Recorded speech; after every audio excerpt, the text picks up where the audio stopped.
Hi, let's have a look at Bitcoin again. Let's try to find out if it makes sense to buy the dip now. We are currently at 48,500. We have come down by approximately 28%. So is this the right time to buy again, or could we potentially fall, say, another 16%, or maybe even another 37%. So one thing to look at is the 23-day moving average. That's here in light blue. And it's unlikely you have seen that moving average on other channels. But the reason why I like this moving average is because of a backtest. So this is the result of that backtest. The idea is that you get into the market whenever the price is above the moving average. So you buy Bitcoin and you exit this entire position whenever the price is below the moving average. So in other words, you want to be inside the market when momentum is positive, and you want to exit, you want to avoid the large crashes when momentum turns around. And you can backtest that strategy, right? You can simulate trading according to that strategy,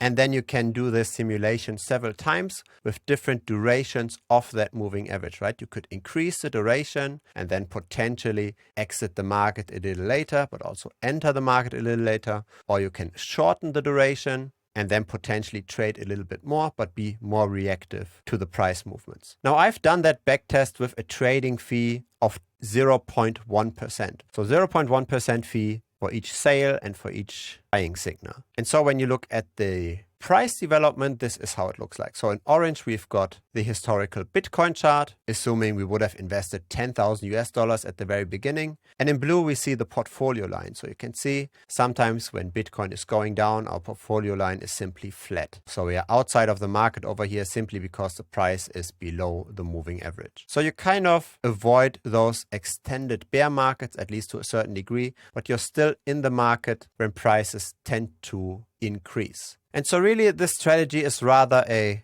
risk minimization than a profit maximization strategy. You're simply reducing the risk, you're reducing the volatility, and you end up outperforming somewhat. But the main thing you're doing is reducing your downside, right? This crash over here, this chart pattern that you see here, it corresponds with this chart pattern over here. So this is the 2018 crash where we saw Bitcoin going down by more than 80%, but that trading strategy would have spared you from that crash quite well. Now the issue is that Bitcoin has changed over the years quite a bit, right? We went from Bitcoin just being worth a few cents to currently being worth tens of thousands of dollars. So the market structure has changed. The people involved in the space, they are not the same anymore. And so it does make sense to assume that the price behavior isn't the same either anymore, right? It takes way more money to move the price in percentage terms right now than it was the case in the early days, say 10 years ago. And so maybe the moving average that's optimal for trading Bitcoin has also changed over that time period. And so what I did is I didn't just backtest the entire history of Bitcoin. I segregated this into 3 different parts, roughly 4 years in length each. So let's first look at the entire history. So in orange, we see the return we would have gotten when we just bought and held Bitcoin over this entire data set. So that's a bit under 250%. To be more exact, it's 238%. Now in blue, we see the performance you would have gotten if you traded according to the moving average. So on the x-axis over here, we see the duration of the moving average. So 1 just means buying and holding. And we've done 29 backtests, so up to the 30-day moving average. And so the end performance, when you go through the entire history of Bitcoin, the end performance of that backtest can be seen here in the blue line. So any moving average above the 5-day moving average would have outperformed just buying and holding Bitcoin over its entire history, except maybe that outlier over here at the 18-day moving average. So it looks like this strategy somewhat tends to work, at least if you take several days, right? If you take a moving average that's too short term, say the 2-day moving average, you're basically destroying your entire capital. You're very much underperforming just buying and holding, and that's probably due to the trading fees, right? You pay 0.1% for each trade. So trading in and out every day is not very beneficial, but once you increase the duration of the moving average, the strategy seems to in general work. Now, as said, I have segregated this. So I have looked at this entire data set since 2010, and I've split this up in 3 segments. The first 4 years, the second 4 years, the third 4 years. And so this is what you get. Here again are the moving averages. the duration of the moving average in days. This is buying and holding, and this is the return had you traded according to that moving average strategy. So you sell whenever the price is below the moving average, you buy whenever the price is above the moving average. So this is the entire data set, and we can see everything from 5 days and beyond for the entire data set is above just buying and holding. Now here's the result for the 3 different segments. So the first 4 years, the second 4 years, the third 4 years. And this gives us an idea of how consistent the performance according to that strategy is over time. So for example here, the 7-day moving average, it worked very well in the first 8 years, but it doesn't work that well recently anymore. So there seemed to have been some kind of weekly rhythm in the price data of Bitcoin, and that rhythm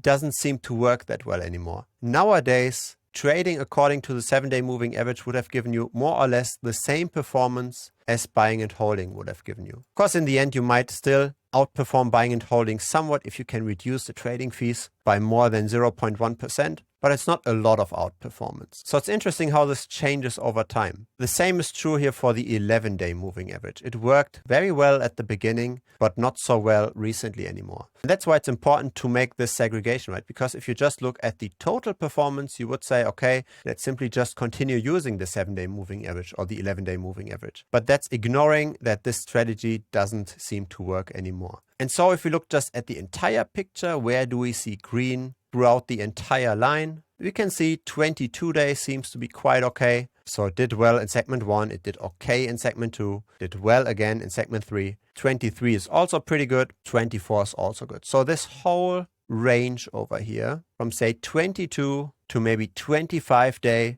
that's something that worked through the entire data set, and it's also something that still in recent history somewhat works. And so this is how this looks like in a graph. This is again the entire data set, so since 2010, and over here the 22-day moving average worked the best, but also the 7-day worked quite okay, and the 11-day worked quite okay. And in segment 1, so in the first 4 years of Bitcoin's history, we can see that the trading strategy, it didn't outperform buying and holding all the time, right? It tended to outperform if we go, say, beyond the 11-day moving average. We barely have a data point that's below buying and holding. It's not significant, right? It's still somewhat hovering around buying and holding. This changes with the second segment. Most points here are pretty high above just buying and holding. There aren't many data points that are below that. So the strategy seems to somewhat work, and the 8-day moving average worked the best. And this is what I find interesting. The more we go into the recent past, so this is now the third segment, the more momentum following seems to work. So in the early days, we were hovering around buying and holding. In the recent 4 years, that's different. We are very consistently above buying and holding, and the longer we go with that time frame, the better it potentially works. And the best data point over here is the 23-day moving average, which also worked pretty well for the second segment, and it was acceptable for the first segment. And so that's why I think the 23-day moving average with potentially 24,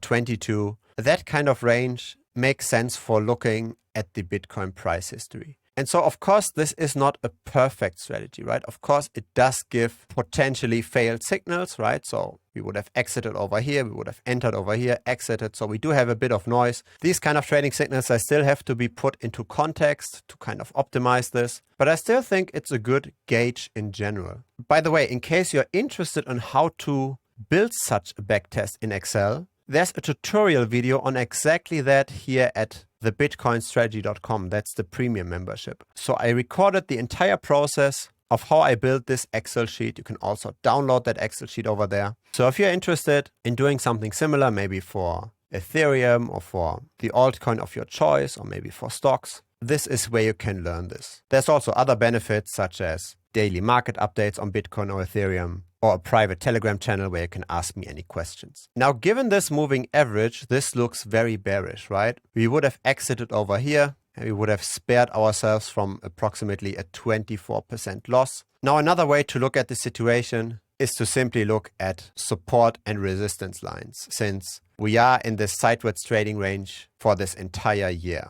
And so currently one might argue we are pretty balanced in this trading range, right? We are neither very expensive nor extremely cheap. But if you follow this momentum trading strategy with those moving averages, it does appear that we are rather bearish right now. So this is not necessarily a time to buy. That being said, momentum following also means that you're never buying the exact bottom, right? You wouldn't have caught this bottom over here. You would enter the market, say, after we have already come up by 11% from the bottom. So nobody knows if this is the bottom, and you're never gonna catch it using that strategy. But if you're somewhat cautious, if you want to limit your downside risk, then following moving averages might make some sense. What's also interesting is to look at the Bitcoin dominance, because here we are pretty low historically speaking. We have been lower in January 2018, but that's pretty much the only point in time. That was the time just before we saw this crypto winter, right? Just before we went down by more than 80%. That was in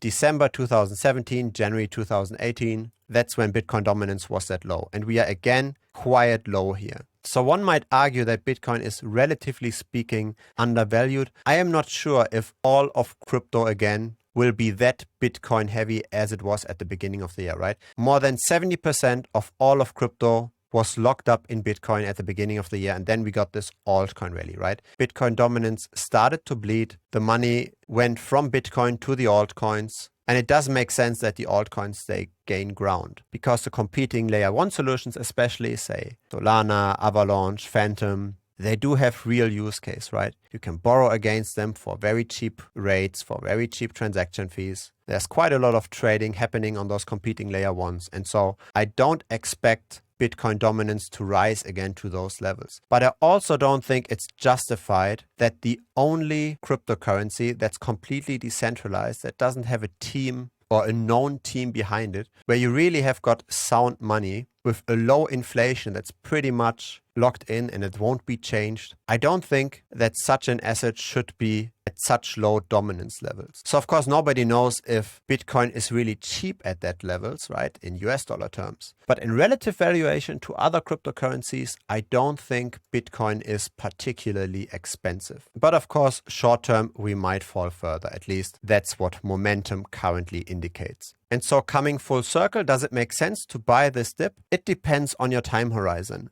If you simply want to trade Bitcoin, then it might make sense to wait. Nobody knows, right? We could just simply bounce back up from here. We could further fall. If you buy Bitcoin for the long term though, then I do think it makes sense to buy several times, right? To dollar cost average in and to simply buy and hold and let the long-term price movements play out, because over the very long term, Bitcoin tends to increase simply due to inflation. The value of fiat currencies is going down. Bitcoin adoption is going up over the long term. So betting on the very, very long-term chart, I think does make sense. But simply be prepared that short-term we might fall further. But that shouldn't bother you too much. As a long-term investor, you should rather see this as potential buying opportunities. And so one way to look at this is, for example, with something like DCABTC.com.